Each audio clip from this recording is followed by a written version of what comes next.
आज सुबह supreme court ने एक इंटरिम ऑर्डर पास किया है फायर क्रैकर इंडस्ट्री के लिए, बिकॉज इससे पहले इस इंडस्ट्री पे कंप्लीट बैन था इन दिल्ली एनसीआर। आज सुप्रीम कोर्ट ने उसे एक टेस्ट बेसिस पे मॉडिफाई किया है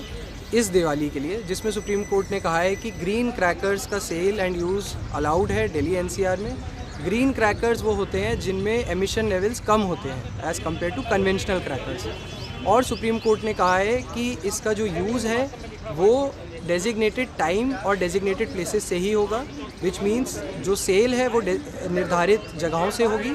और जो यूज़ है वो सुबह 6 से 7 बजे और शाम को 8 से 10 बजे के बीच में ही होगा। और जो यूज़ है वो 19 और 20 अक्टूबर को होगा, क्योंकि अभी तक कोई कंक्लूसिव स्टडी नहीं थी सुप्रीम कोर्ट के पास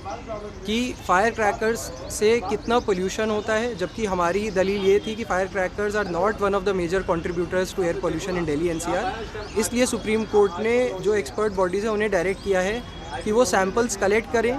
from air, from water, from land, कि दिवाली के दिनों पे कितना ज़्यादा प्रदूषण हुआ, और उसको नज़र में रखते हुए सुप्रीम कोर्ट 3 हफ्ते के बाद इस मैटर को फिर से सुनेगा। अभी तो मैं यही कह सकता हूँ कि ये एक पॉजिटिव डिसीजन है फॉर द इंडस्ट्री, बिकॉज इससे पहले इंडस्ट्री पे कंप्लीट बैन था दिल्ली एनसीआर में। कम से कम 5 लाख फैमिलीज़ हैं जो इस इंडस्ट्री पे डिपेंडेंट हैं, सिर्फ दिल्ली एनसीआर की मैं बात कर रहा हूँ। और बहुत सारे लोग हैं जो इस बिज़नेस में जनरेशन्स से हैं,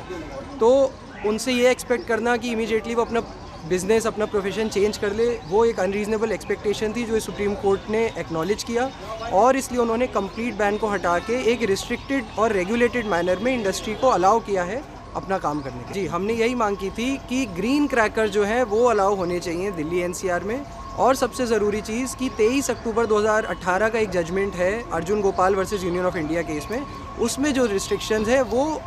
लागू हो दिल्ली एनसीआर में भी, as oppose to a complete ban, because वो एक बहुत ही एक्सट्रीम स्टेप हो जाता है।